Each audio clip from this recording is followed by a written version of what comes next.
But really, we come from augmented reality. We're an AR company and have been for many years.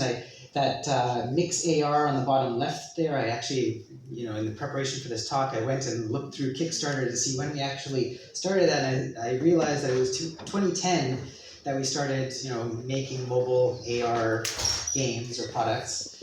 And we've done various things from face filters to AR murals, and our latest big project actually was with Universal Studios, and it's the Mario Kart ride that just launched in Universal in Hollywood and a couple of years ago in Japan.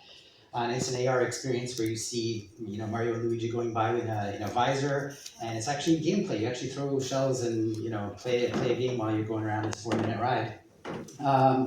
So yeah, we started actually from augmented reality and from more of a technical background, and over the years we started making various prototypes. Specifically, we sort of zeroed in on this alternate reality where there's other creatures that are living in our world, kind of like Pokemon GO, you might think, right? But where we realized that Pokemon GO, when you play it and there's a creature in front of you, quickly the immersion sort of goes away as someone walks by, and then you see the Pokemon character in front of that person, not behind. And so we really worked on that, the occlusion part of it, the occlusion problem, making sure that creatures could go behind things, behind trees. And so on the right image, you can see sort of like a creature coming from behind a tree. That's that's virtual composited in real time. And we also focused on lighting and shading and made all these sort of experiments to get shadows coming from the proper direction according to the sun's position. And so there's still a lot of technical challenges. I think AR games is still a ways away. We realized that we couldn't really make an AR game purely. People don't, it doesn't work on all devices and it doesn't work in all conditions at night. We have this thing we call the toilet test. Can you play it while you're sitting on the toilet? Because that's, mobile games, that's where a bunch of people play, right?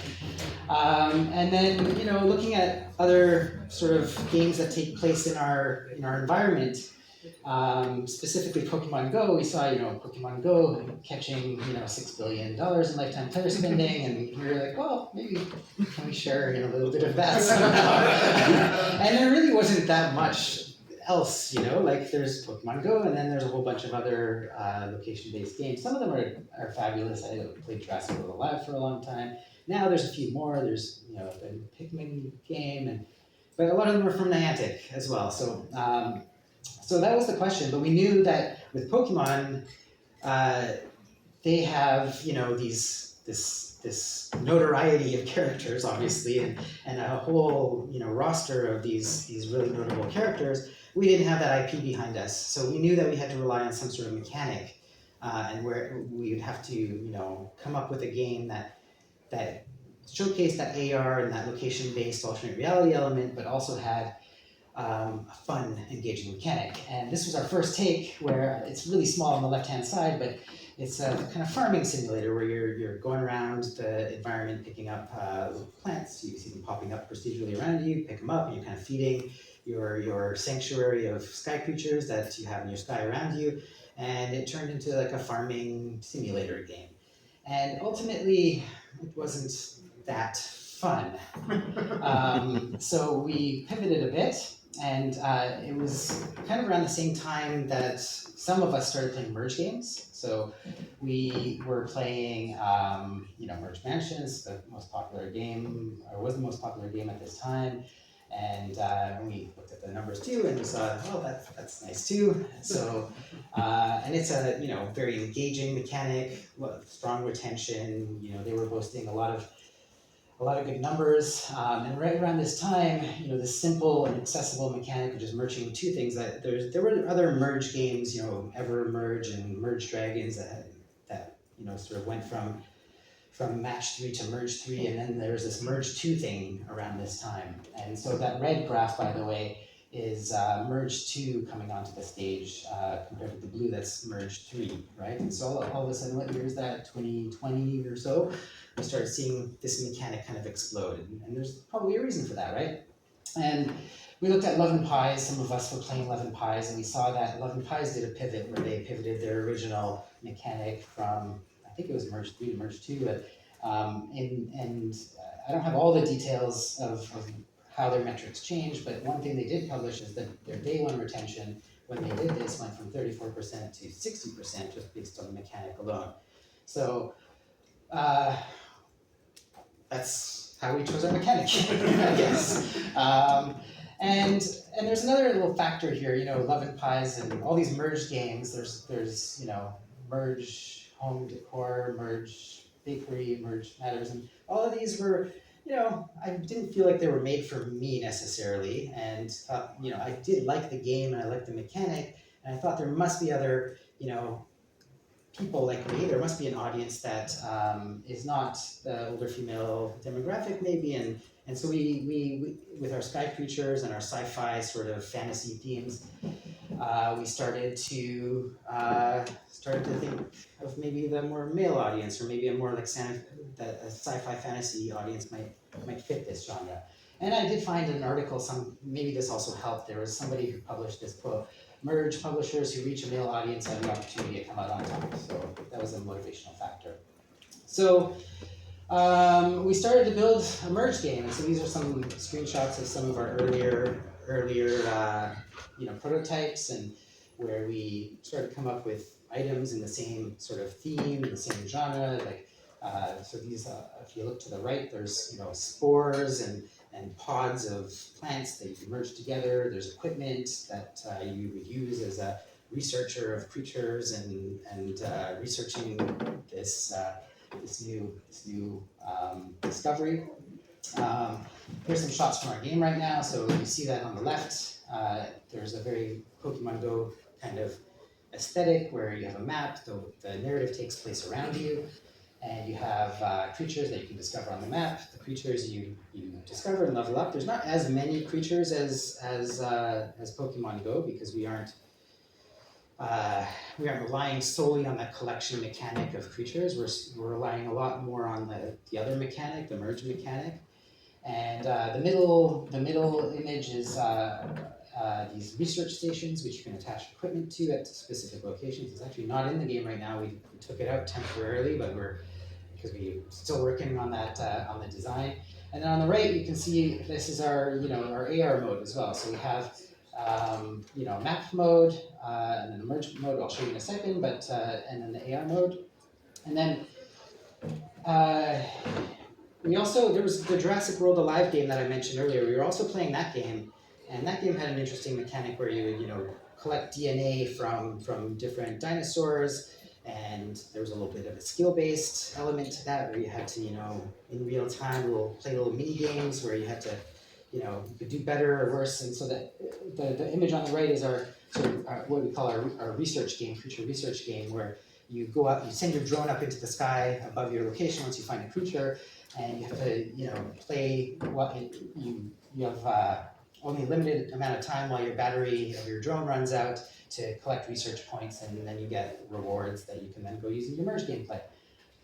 And then we have kind of a rich story behind it, because that Love and Pies example that I mentioned earlier, one of their big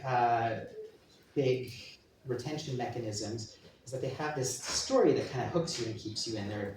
The girl's cafe burnt down, and you're trying to find out how it happened and where's her mother and stuff like that. So the premise of Skyhaven is that there's, you know, these creatures are here and just recently discovered. There's a secret organization that's been kind of keeping this information from you, and you sort of, with your app and all your tools in the game, you kind of enter in and become an agent of this agency. And there's, you know, good agents and bad agents, and there's the bad agents are, you know, up to no good and trying to exploit the creatures, and you're one of the big guys, obviously. And we have this episodic content model as well, where this is kind of cheap stuff to continuously develop. So we can create new chapters of story content really easily, much quicker than we can create a whole new creature, like levels or anything like that. So for our team, this felt like a really good way to add like evergreen content and longevity to the game, rather than imposing a lot of art creation and new levels and new environments.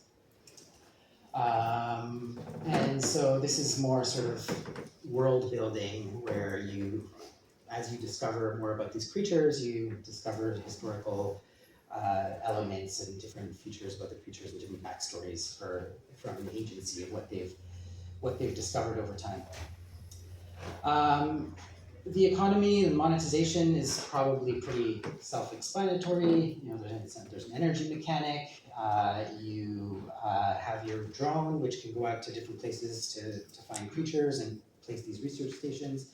So it costs a little bit of battery energy for your drone to get places. So if you're not there at that location where the creature is, you can send your drone remotely and for a cost. We have rewarded video, we have LTOs and bundles, and there's some season pass content coming soon.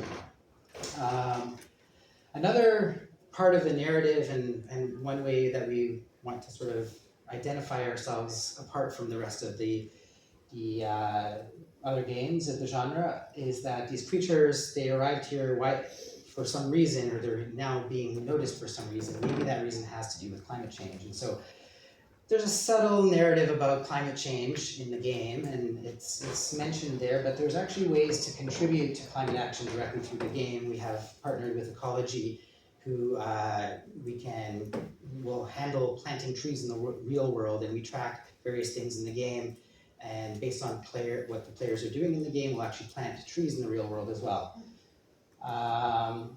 So how's it doing? Why did we do this again? So I think that was like, I think the answer to why we made a merge location-based AR game is to kind of stand out and to do something different, to not make the same game, to try to reach a different audience, to try some different themes. We're very much at the start of this. This is a bit of an experiment, and so we are improving. Our earlier retention numbers were definitely not as good as this, and now like all of a sudden we're hitting like 30%. This is actually a little bit old. This week we hit 35% day one retention, so we're growing, and KPIs are increasing, and we're still just soft launched in Canada only, but ready to expand out into the rest of the world. What's an interesting anecdote, I think, is that we've been doing a lot of ad testing and user acquisition testing.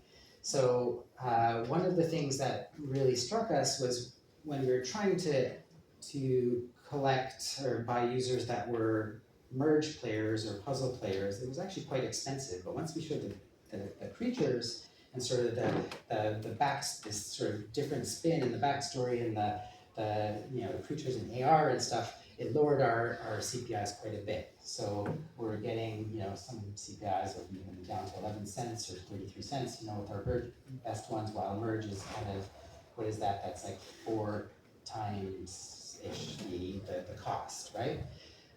So this is so there's something here where these themes and these images and the concept of the creatures is bringing people in. So our hope is that we can return back to that. Can we have some of that Pokemon Go audience? Maybe we can. Maybe we can bring them in. Maybe we can make them, merge puzzle players, and maybe they weren't before, and so we can advertise to them and bring them in and make them and introduce them to merge mechanics. So that's kind of the reason, and I hope I've answered that. And so, any questions you have about this, or